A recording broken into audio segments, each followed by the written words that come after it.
Welcome back to council classes. UP SSC PET exam में अब मात्र 25 दिन का समय लगभग शेष बचा है। 25 दिन का समय लगभग शेष बचा है। अब इन 25 दिनों में आपको एक स्ट्रैटेजी के थ्रू, एक रणनीति के थ्रू पढ़ाई करनी है कि किस सब्जेक्ट को कितना वेटेज देना है, कितना समय देना है, जिससे हम लोग मैक्सिमम नंबर गेन कर सकें। ऐसा नहीं है कि जो सब्जेक्ट आपको अच्छा लग रहा है उसी सब्जेक्ट में आप लगे पड़े हैं, क्योंकि सब पेट का सिलेबस जो है वेल डिफाइंड है। इसमें यह भी आपको दिया गया है कि किस टॉपिक से, किस सब्जेक्ट से कितने कितने क्वेश्चन आएंगे। उससे ज़्यादा क्वेश्चन वहाँ से नहीं आएंगे, वो सब्जेक्ट आपको कितना भी अच्छा लग रहा है या नहीं आ रहा है। तो परसेंटेज जो है आपका सभी सब्जेक्ट के जितने लिखे हैं उतने ही आएंगे। तो हमको क्या करना है कि हमको एक रणनीति के थ्रू पढ़ाई करनी है कि हाँ, कहाँ से नंबर हम लोगों के अच्छे आ सकते हैं। और पेट के एग्जाम में आप देखेंगे मिनिमम इतने नंबर तो आपके आसानी से आ सकते हैं। बस आपको क्या करना है, मेरी रणनीति को फॉलो करना है। अब आप देखिए, किसी भी एग्जाम को क्रैक करने के लिए, अच्छा नंबर लाने के लिए एक मेन स्ट्रेटजी ये होनी चाहिए, पहले आपको उसका सिलेबस तैयार होना चाहिए, सिलेबस आपको रटा होना चाहिए, सिलेबस में क्या क्या टॉपिक दिए गए हैं। उसके बाद होता है कि उस आयोग के द्वारा प्रीवियस ईयर में कौन कौन से क्वेश्चन पूछे गए हैं, किस लेवल के क्वेश्चन पूछे गए हैं, उसको भी हमें ध्यान में रखते हुए चलना है। यही दो मेन स्ट्रेटजी होती है किसी भी एग्जाम में अच्छा परफॉर्म करने के लिए। तो हमारे पास सिलेबस आपको यूपी SSC पेट की जो प्लेलिस्ट हमारे चैनल पे बनाई गई है वहाँ भी आपको दिया गया है। उसके बाद पेट का जो 2021 में 2 पेपर हुए थे आपके, फर्स्ट मीटिंग में और सेकंड मीटिंग, वो भी वहाँ पे आपको दे दिया गया है। वहाँ पे आप जाके सिलेबस देख सकते हैं और आप पेपर को भी देख सकते हैं कि पेपर में क्वेश्चन किस स्टैंडर्ड के पूछे गए थे। और उसके बाद सिलेबस आपको यहाँ पे फिर से दिया जा रहा है कि किस क्वेश्चन से, किस टॉपिक से, किस नंबर के क्वेश्चन, कितने नंबर के आपके बन रहे हैं। तो ये आपके लिए बहुत ही इंपॉर्टेंट है। अब देखिए सिलेबस में क्या है आपका, जैसे फर्स्ट टॉपिक है आपका भारतीय इतिहास। भारतीय इतिहास से आना है आपके 5 नंबर के और भारतीय राष्ट्रीय आंदोलन से आने हैं आपके 5 नंबर के। तो दोनों मिला के आपका 10 नंबर का आना है लगभग हिस्ट्री से। लगभग क्या सॉलिड है, 10 नंबर आपका आना है हिस्ट्री से। तो हम लोगों को हिस्ट्री अच्छे से तैयार करना है कि 10 नंबर हमारे यहाँ पे आपके पक्के हो जाएं। अभी बाद में हम आपको बताएंगे, जब जीएस का पूरा टॉपिक चर्चा कर लेंगे उसके बाद बताएंगे आपको पढ़ना क्या है। जैसे आप पेट के एग्जाम में देखेंगे 50 नंबर जो हैं आपके, 50 नंबर जीएस एंड जीके से ही आने हैं और 50 नंबर अन्य सब्जेक्ट से आने हैं। तो सबसे अधिक वेटेज तो 100 नंबर में 50% तो आपका यही कवर करता है। तो सबसे अधिक ध्यान हमको यहीं पे देना है और इसको तैयार करने में समय भी लगता है। अन्य सब्जेक्ट जो हैं वो अगर आपको आ रहे हैं तो वो तो जल्दी से आपके तैयार हो जाएंगे, उसमें कोई बहुत बड़ी प्रॉब्लम नहीं है। ना ही पेट कोई बहुत बड़ा एग्जाम है तो उसमें आपको समस्या है। आप हमारी रणनीति को फॉलो करिए, नंबर अच्छा गेन करेंगे, नो डाउट। अब देखिए टॉपिक 3 है इसमें भूगोल का, ये भी आपका 5 नंबर का आएगा। उसके बाद है आपका भारतीय अर्थव्यवस्था, ये भी आएगा आपका 5 नंबर का। उसके बाद नेक्स्ट है आपका भारतीय संविधान एवं लोक प्रशासन, यहाँ से भी आपके 5 नंबर क्वेश्चन पूछे जाएंगे।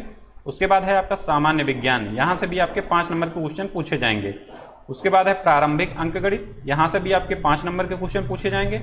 और सामान्य हिंदी है, इसके भी आपके 5 नंबर के क्वेश्चन पूछे जाएंगे।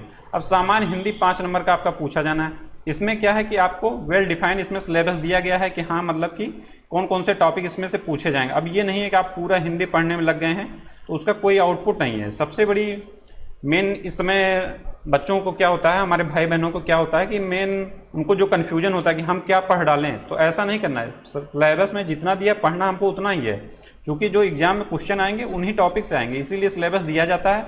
और पेट का सिलेबस तो एकदम वेल डिफाइंड है। इससे बढ़िया सिलेबस तो मुझे नहीं लग रहा है कि हाँ किसी आयोग के द्वारा दिया गया हो कि हाँ, मतलब जैसे आप पीसीएस के एग्जाम दें, एसएससी दें या रेलवे दें, उसमें कभी ये नहीं लिखा रहता कि हाँ इस टॉपिक से या इस सब्जेक्ट से इतने ही क्वेश्चन पूछे जाएंगे। उसमें लिख दिया गया जीएस, तो जीएस में कहीं से भी किसी भी सब्जेक्ट का सब ज़्यादा बढ़ सकता है वेटेज, किसी के कम हो सकता है। लेकिन यहाँ पे क्या है, सामान्य हिंदी 5 नंबर दिया गया तो 5 ही नंबर आएगा। इसके लिए आपको करना सिर्फ यही है, आप लोग एक लूसेंट की बुक ले लीजिए हिंदी के लिए, लूसेंट। उसके बाद एक आती है आदित्य पब्लिकेशन की, उसको भी आप पढ़ सकते हैं। लेकिन पढ़ना उतना ही है जितने टॉपिक सब्जेक्ट में सिलेबस में आपके दिए गए हैं, उतना ही सब्जेक्ट को पढ़ना है। ये नहीं पूरा आप हिंदी पढ़ने में जुट जाएं। हिंदी में जैसे आपके है संधि है, विलोम है, पर्यायवाची है, वाक्यांशों के लिए एक शब्द है, लिंग का है, और उसके बाद है विन्नार्थक शब्द है, मुहावरे, लोकोक्तियाँ हैं और सामान्य अशुद्धियाँ दी जाती हैं और लेखक और रचनाएं। बस इतने ही टॉपिक आपको पढ़ना है, इससे मैक्सिमम नहीं पढ़ना है।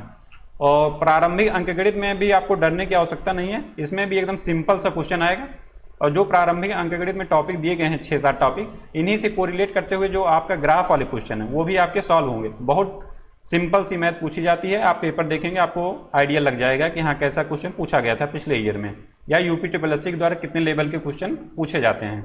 अब अंकगणित में आपका सिलेबस में है पूर्ण संख्या है, भिन्न है और दशमलव है। उसके बाद प्रतिशतता है, साधारण अंकगणित समीकरण दिया गया है, वर्ग एवं वर्गमूल है, घातांक और घात है और औसत। ये सब हम लोग कक्षा 8 तक पढ़ लेते हैं। कक्षा 8 के सिलेबस में जो लड़का या भाई बहन हमारे मैथ पढ़े होंगे वो भी इसको जानते होंगे कि हाँ परसेंटेज कैसे निकाला जाता है, औसत कैसे निकाला जाता है, वर्गमूल, घनमूल, ये सब तो एकदम बेसिक सा है और वही पूछा जाएगा, बहुत टफ नहीं पूछा जाए।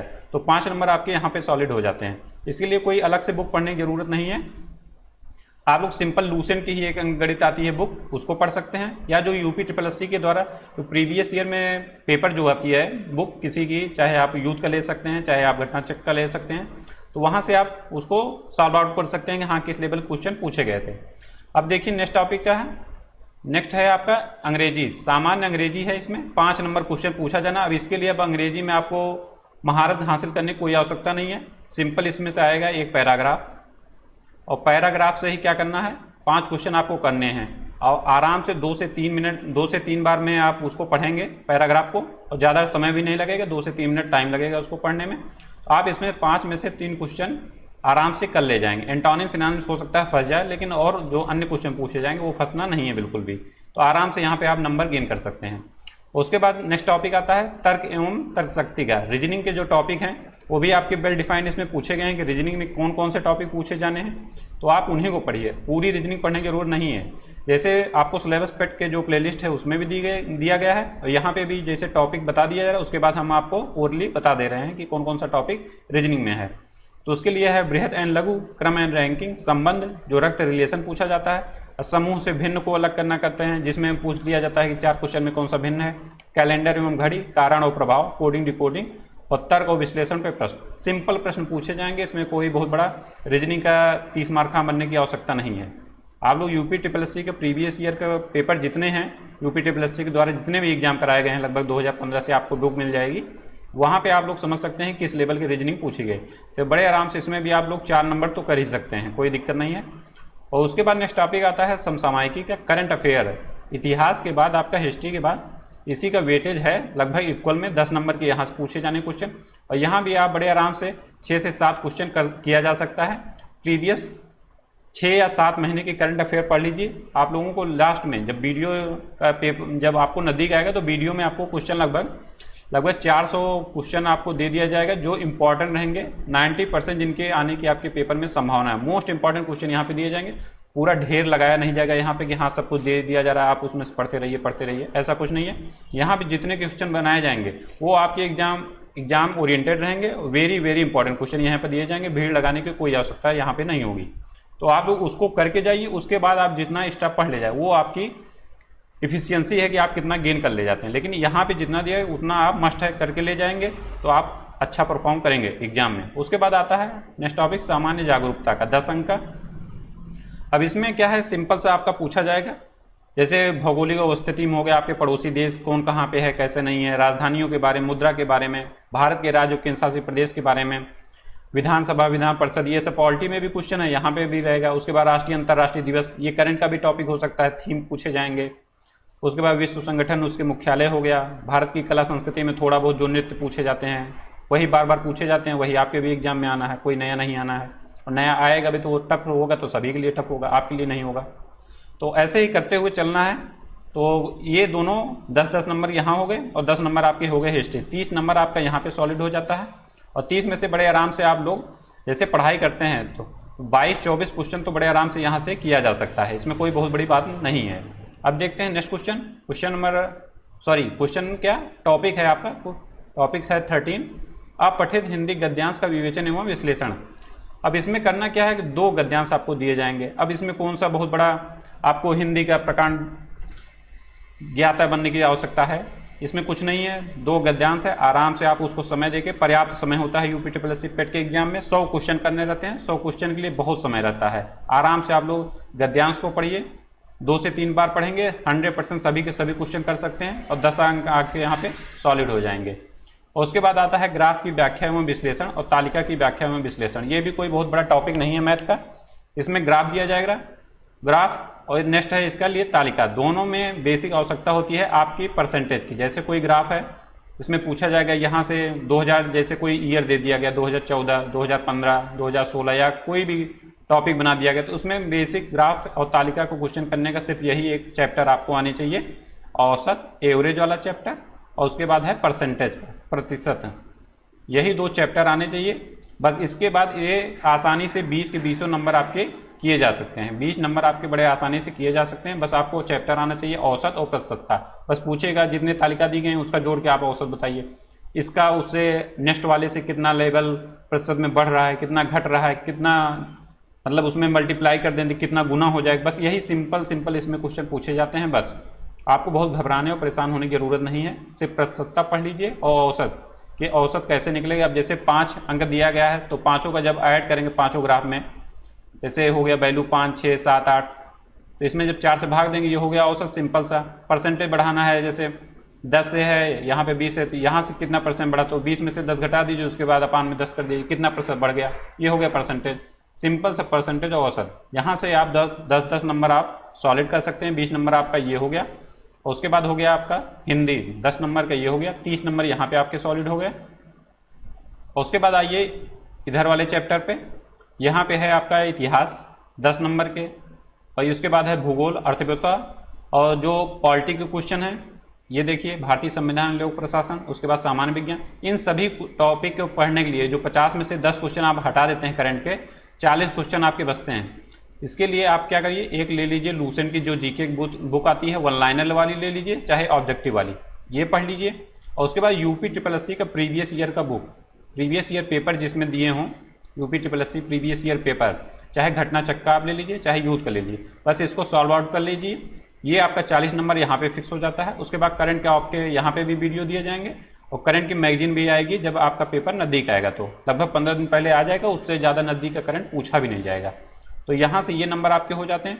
आप ओवरऑल देखेंगे तो इसमें आप मिनिमम 70 नंबर तो बहुत आसानी से गेन किया जा सकता है, 70 नंबर बहुत आसानी से गेन किया जा सकता है। और आप अभी 25 दिन बचे हैं, 25 दिन बचे हैं, जितना आपको बताया गया क्या क्या पढ़ना है, जैसे यूथ का बुक पढ़ना है आपको, या घटना चक्की ले लीजिए प्रीवियस ईयर, उसके बाद लूसेंट। और जो भाई बहन हमारी ये पढ़ चुके हैं उसके लिए फिर है आप परीक्षावाणी की एक ऑब्जेक्टिव आती है प्रैक्टिस के लिए, परीक्षावाणी की, और अच्छा परफॉर्म करने के लिए उसको पढ़ सकते हैं। आपके जीएस में या जीके में एकदम 100% क्वेश्चन यहीं से पूरे तीनों बुक से मिला के आ जाएंगे, और आप हमारी प्रैक्टिस सेट करते ही रहिए। 40-40 क्वेश्चन यहाँ पे दिए जाते हैं, उसको करते रहिए, इतना सफिशियंट है, और कुछ पढ़ने की आवश्यकता नहीं है, बिल्कुल भी परेशान होने की कहीं भी आवश्यकता नहीं है। यहाँ से आप नंबर गेन कर सकते हैं। 70 नंबर तो मिनिमम हर हाल में आप आसानी से पा सकते हैं। उसके बाद लगभग थोड़ा सा मेहनत करेंगे तो आप 80 नंबर के नियर अबाउट भी पहुँच जाएंगे। 1 महीने का अभी समय लगभग 25 दिन का है, इतने में 80 नंबर आपको मिनिमम गेन हो सकता है। इस 80 से लगभग 85 नंबर आप गेन कर सकते हैं अगर परीक्षावाणी भी अगर कवर कर ले जाएं। बात ये नहीं है कि आप पढ़ते कितना है, पढ़ने के साथ साथ उसका आप रिवीजन कितना करते हैं, आपके माइंड में कितना है, क्योंकि एग्जाम में आप डिलीवर वही करेंगे जो आपके माइंड में रहेगा। पढ़ने से नहीं है कि हमने 10 बुक पढ़ लिया लेकिन आ तो कुछ नहीं रहा ना आपको, तो वो मैटर नहीं है। मैटर ये है कि आप जैसे एक ही बुक पढ़िए, लूसेंट पढ़िए, लेकिन आपको ये याद होनी चाहिए। यूपी SSSC का प्रीवियस ईयर पेपर पढ़िए, ये आपको याद होना चाहिए। पहले आप लोग पेपर पढ़िए प्रीवियस ईयर का, उसके बाद फिर लूसेंट को पढ़ने की कोशिश करिए। उसके बाद भी अगर जो ये भाई बहन हमारे पढ़ चुके हों या फ्रेंड्स पढ़ चुके हों, उसके बाद आप परीक्षावाणी पढ़िए। और ये हो गया आपका जीएस का पोर्शन हो गया। और अंक गणित आपको बता ही दिया गया, सामान्य उसमें अंक गणित पूछी जाएगी। उसमें बहुत बड़ा वो नहीं है कि हाँ आपको मैथ का बहुत बड़ा सीजीएल लेवल का मैथ पूछी जाएगी, तो सिंपल मैथ पूछी जाएगी। उसके लिए आप यूपी SSSC का पेपर ही सॉल्व कर सकते हैं, उससे ज़्यादा नहीं। समय कम है, आपको पढ़ाई उतनी करनी है जिससे आप मैक्सिमम आउटपुट गेन करें, मैक्सिमम नंबर आए। अब ऐसा नहीं है कि विज्ञान आपको अच्छा आ रहा है या संविधान अच्छा रहा तो उसी को पढ़े जा रहे हैं, वो पूछा जाएगा 5 ही नंबर का, इसलिए उस पर समय भी उतना ही दीजिए जिससे हमारा 5 नंबर हो जाए। तो इसके लिए बस वही है कि आप प्रीवियस ईयर पढ़िए, उसके बाद लूसेंट पढ़िए, उसके बाद अगर समय बचता है तब परीक्षावाणी पढ़िए। इधर हिंदी में आपको बता दिया गया, लूसेंट पढ़िए, आधे पब्लिकेशन पढ़िए। नेक्स्ट टॉपिक है अंग्रेजी के लिए आप कुछ नंबर पढ़िए। 5 नंबर का आना है, पैराग्राफ आएगा, उसमें आप 3 नंबर तो लगभग वैसे ही कर ले जाएंगे, और सिनोनिम्स एंटोनिम्स अगर आपके अकॉर्डिंग आ गया, पढ़ा हुआ आ गया, तो आप उसको भी कर ले जाएंगे। अब 2 क्वेश्चन सिनोनिम्स एंटोनिम्स पढ़ने के लिए आप उसमें इतना समय खपाएंगे, उसका आउटपुट कुछ नहीं निकलेगा, उसका कोई मतलब भी नहीं है समय को व्यर्थ करने का। इसलिए आप सामान्य अंग्रेजी अगर पढ़े हैं तो ठीक है, नहीं तो छोड़ दीजिए, कोई दिक्कत नहीं, उसमें आप कर ले जाएंगे उतना। पैराग्राफ पढ़ेंगे आराम से, आंसर कर ले जाएंगे। उसके बाद तर्कशक्ति और रीजनिंग वाला हो गया, इसमें आप कर ले जाएंगे आराम से। मेन है इसमें आपका जीएस का ही वेटेज ज़्यादा है, तो जीएस ही टफ है, इसमें वहाँ पे आप फंसेंगे। और जो अन्य टॉपिक यहाँ पे दिए हैं वहाँ पे कोई फंसने वाली बात नहीं है। आप हमारी बात को समझ चुके होंगे और आप इसी अकॉर्डिंग पढ़ेंगे। बहुत ज़्यादा डीप में पढ़ने की आवश्यकता नहीं है, एकदम बेसिक बेसिक पढ़ते रहिए। जितना यहाँ आपको बताया गया सिर्फ उतना पढ़िए, आप मैक्सिमम नंबर गेन करके आएंगे। जब पेपर दे के आएंगे तब हमको बताएंगे कि हाँ सर आपने जो बताया था मैंने उसी को फॉलो किया और अच्छा नंबर गेन किया है। अब मिलते हैं नेक्स्ट वीडियो में। Thank you so much.